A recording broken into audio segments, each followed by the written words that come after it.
Pero naman, yung cancel culture, it's quite alarming also because it's like you don't have a room for errors.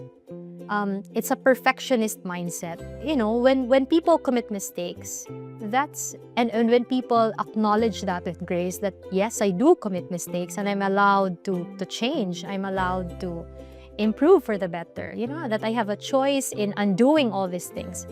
You give a person a chance, but in today's cancel culture, one wrong mistake, everything is canceled. You can't even go back and say, I'm sorry, or I apologize that I did this.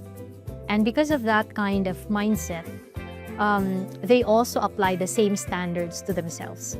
And so, kung yung dati, if the older generations had parents or adults to pressure themselves, the younger generations don't need an outsider to pressure themselves. They do that to themselves.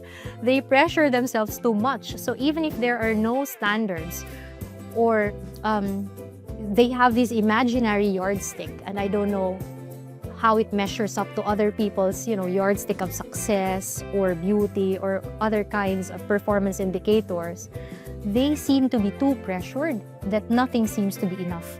So they always have to strive more, strive harder, work harder, diba? And they would always say that even if they're young, they have to move to different situations because they don't find that kind of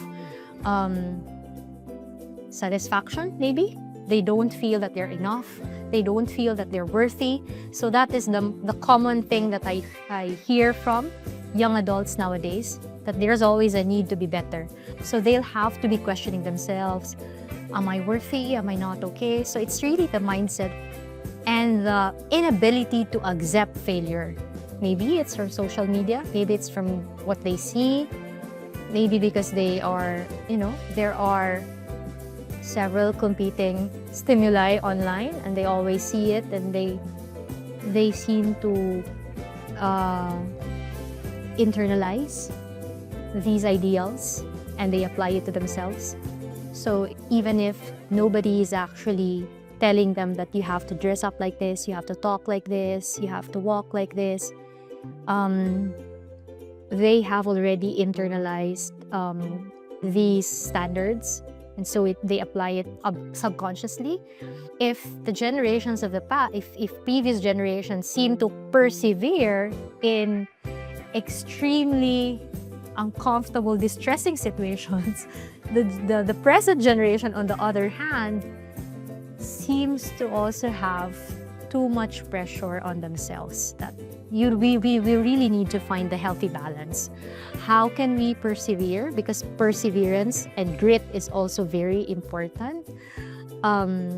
Based on research, based on studies, it's not just talent or potentials that makes one successful, but it's your ability to withstand difficult situations and your ability to go back and return whenever things become uncomfortable. So it's a combination between what you have, what potentials you have, and at the same time, how much grit and resilience you can actually display in these kinds of situations.